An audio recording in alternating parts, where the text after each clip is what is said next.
satu app lah di mana kita boleh track kita punya investment ni kan. Untuk long term punya investment, tak kisahlah long term ke short term kan, tak kisah. Nak tengok sama ada kita ni untung ataupun rugi. So saya nak bagi tips sikit lah kepada siapa yang nak invest dalam cryptocurrency ni.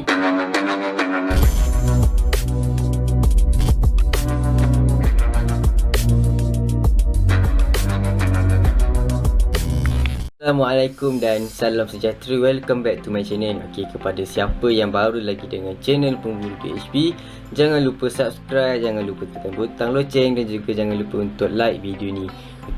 Untuk video kali ni, apa yang kita nak tengok adalah macam mana kita nak track kita punya investment dalam cryptocurrency ataupun stock. Tak kisahlah apa-apa kan, macam mana kita nak track sama ada kita ada rugi ke, kita ada untung ke. Alright, so sebenarnya lah kalau macam saya sendiri, saya lebih fokus kepada cryptocurrency. Jadi dekat sini kita ada satu app lah di mana kita boleh track kita punya investment ni kan. Untuk long term punya investment, tak kisahlah long term ke short term kan, tak kisah. Nak tengok sama ada kita ni untung ataupun rugi. So saya nak bagi tips sikit lah kepada siapa yang nak invest dalam cryptocurrency ni. Sebenarnya kalau teknik yang paling terbaik sekali nak invest dalam cryptocurrency ni adalah menggunakan teknik DCA, iaitu dollar cost average. Bermaksudnya contohlah kita nak set setiap bulan ni kita spend dalam RM100. Tetapi janganlah kita beli RM100 ni. Contoh saya beli Bitcoin sahaja. Sebab apa? Dalam dunia cryptocurrency ni kita ada bermacam-macam coin lagi kan. So kita kena diversify, kita kena beli banyak sikit coin, jangan tumpu kepada satu coin sahaja. Alright. So contoh setiap bulan saya spend RM100, saya tak kisahlah beli coin apa-apa sekalipun, tapi setiap bulan ni saya akan spend RM100. Tak kisahlah setiap bulan ke, setiap minggu ke kan, setiap 2 minggu sekali ke, tak kisah, terpulang pada masing-masing. Tetapi dekat sini kita ada kita punya macam jadual lah, berapa banyak kali yang kita nak beli. Alright, kita ada kita punya aim. So contohlah setiap bulan saya beli dalam masa setahun. Alright, akhirnya 12 bulan lah setahun kan, 12 bulan saya beli. So saya spend setiap bulan RM100. So dalam tak sedar, dalam masa setahun ni kita dah spend RM1,200. Nak berbanding dengan contohlah saya nampak macam Bitcoin ni tengah nak naik, lepas tu saya terus spend RM1,200. Tiba-tiba Bitcoin ni jatuh. Alright, Bitcoin ni jatuh, saya dah tak boleh nak spend dah. Sebab apa? Duit dah habis. So kalau kita menggunakan teknik DCA ni, tak kisahlah naik ke jatuh ke. Contoh bulan ni naik kita beli, bulan depan jatuh kita beli lagi. Alright, campailah cukup target kita berapa lama yang kita nak.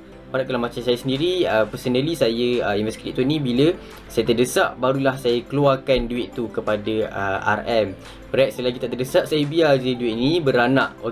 So itulah dia teknik DCA ni.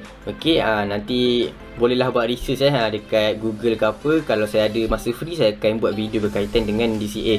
Cumanya untuk video kali ni, apa yang saya nak tekankan adalah macam mana kita nak track kita punya portfolio bila kita dah buat investment guna teknik DCA ke, teknik Momentum ke apa kan.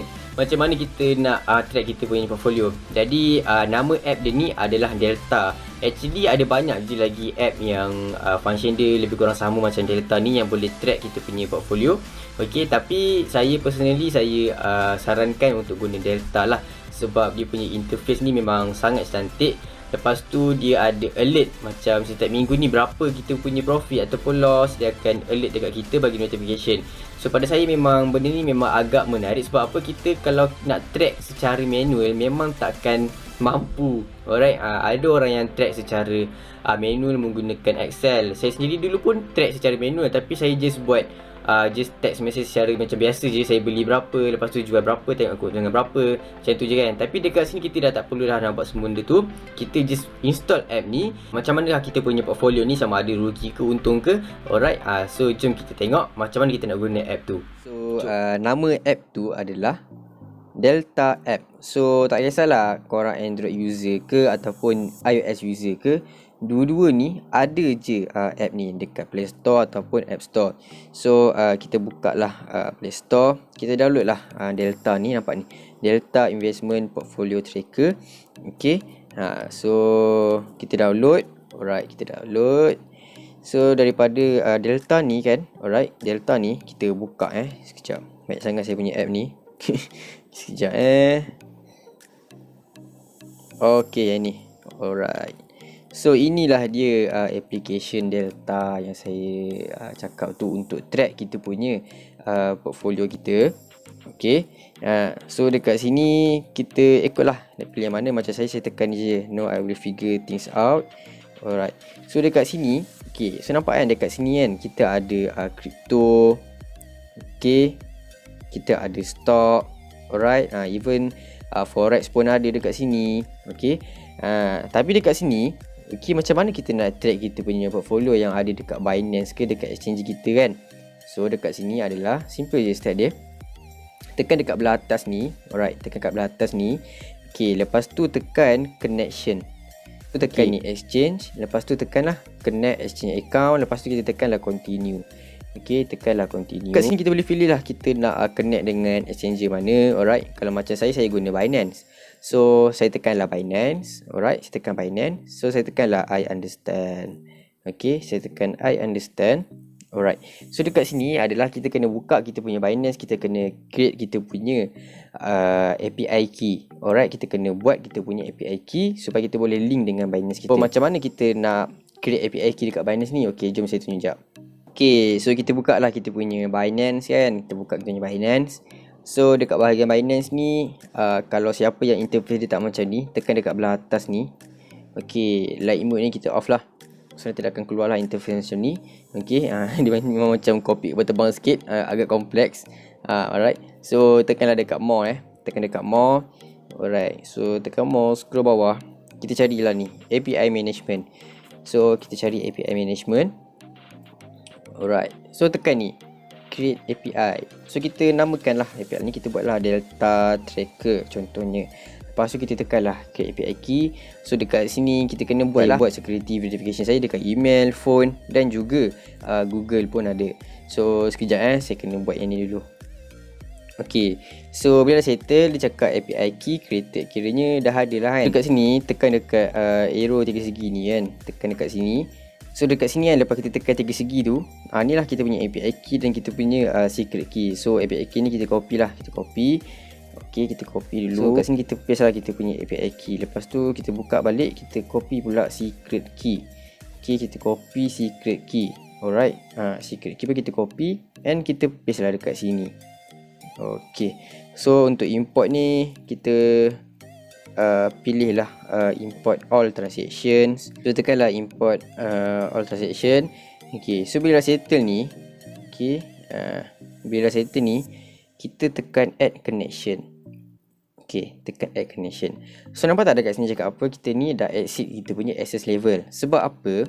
Okay, sebab apa? Dekat sini kita kena tick untuk reading sahaja. Bermaksud Delta ni dia boleh read sahaja kita punya data yang ada lah dekat Binance ni. So kita tekanlah edit. Okay, tekan edit. So ni kita kena untick untuk spot and margin trading. So kita save lah. Okay, kita save. Okay, sekejap Okay, so bila kita dah tick untuk reading sahaja, kita patah balik dekat Delta ni, kita tekan OK, kita tekan balik add connection. Alright. So bila kita dah sukses, nampak ni dia tengah synchronize lah dengan kita punya data semua. Kita apa, kita just pangkah je dulu. So dekat sini kita namakan lah, kita namakan dekat sini. Okay, kita tukarlah nama ikut nama apa yang kita nak. So sebagai contoh, saya buat nama saya ni adalah Pemburu HP. So saya submit. Alright. So kita tunggu dulu kita punya connection tu dia sukses kan. Sini apa yang saya guna adalah saya guna basic je dulu. Okey, tekan kat atas ni, tekan setting. Ini adalah untuk macam mana kita nak dapat alert nak dapat alert. So kita tekan ni push notification. Nampak ni ada weekly market summary. Okey, so kiranya setiap minggu dia akan bagi notification dekat kita. Notification dekat kita lah, sama ada kita ni rugi ke untung ke, dia akan bagi notification. So dekat sini pun saya pun turn on juga. Okay, saya turn on juga end of feed update. Lepas tu dekat general ni, okay, dekat general ni, okay, nampak ni synchronize connection data. Saya buat hourly setiap jam dia akan synchronize dengan data dengan Binance. Kat sini dia cakap dah connect dah dengan kita punya Binance. Alright, dah connect dengan kita punya Binance. Kita pangkah. Kita tengok dekat sini, saya scroll sekejap. Okay, tekan kat setting ni. Alright, tekan kat general. Okay, so dekat bahagian sini kan nampak ni local fiat currency. Kita type lah kita punya currency kita iaitu MYR. So tekanlah MYR. Okay, so nampak ni dah MYR dah settle kat situ. So kita check balik dekat tempat tadi tu. Okey. Okey, so dekat bahagian sini, tekanlah dekat sini. Alright. So dia akan keluarlah kita punya basement kita yang dah ada kat sini. So tekanlah sekali, tekan je tab je, nampak ni, dia akan tukar kepada RM. So kita boleh pilih kita apa kita nak. Ini adalah 1 hour, okay, ini adalah 1 day, ini adalah 1 week, okay, ini 1 month. So dalam masa sebulan saya untung berapa? 500%. Dalam masa setahun saya untung berapa? So inilah dia macam mana kita nak track kita punya portfolio. Okay, jangan risau, dia bukan boleh curi pun duit kita. Okay, itulah dia, simple sahaja step dia. So untuk macam tadi saya cakap, untuk nak enablekan kita punya notification dapat alert, dekat bahagian sini lah. Okay, so kita boleh tengok lah macam mana alert tu sebab saya dah pernah buat. Okay, saya tunjuk sekejap macam mana alert dia tu. Okay, so macam inilah alert dia. Kita ada nampak ni, end of day update. Nampak dia akan update setiap hari dekat sini, notification kita lah. So memang pada saya memang sangat menarik lah. Okay, so itulah dia, simple sahaja step dia. So itulah dia Delta app. Memang menarik sangat lah app ni So kita boleh tengok tadi macam-macam function yang kita ada dengan app ni. Alright, so bolehlah cuba untuk install. Memang ada je dekat App Store ataupun Play Store. Alright, bolehlah install app ni dan kita boleh start untuk track kita punya portfolio. Jadi untuk siapa yang belum lagi join channel kripto, alright, dekat Telegram, nama dia adalah Pemburu Kripto, bolehlah join, bolehlah tekan link dekat atas sebelah kanan ni. Alright, bolehlah join channel tersebut. Dekat dalam channel ni memang akan ada update lah pasal kripto. Okay, so bolehlah join channel tersebut untuk keep update pasal kripto ni. Lepas tu kalau korang nak trade menggunakan robot, nak biar robot ni bekerja untuk kita, untuk trading, alright, so bolehlah daftar Royal Q Robot, bolehlah tekan link dekat atas sebelah kanan ni. Alright, dan bolehlah contact saya kalau perlukan bantuan. Okay, jadi saya rasa itu sahaja untuk video kali ni. Jangan lupa subscribe, tekan butang lonceng, dan satu lagi, jangan lupa untuk like video ni. Itu yang paling penting. Alright, jumpa next video. Bye.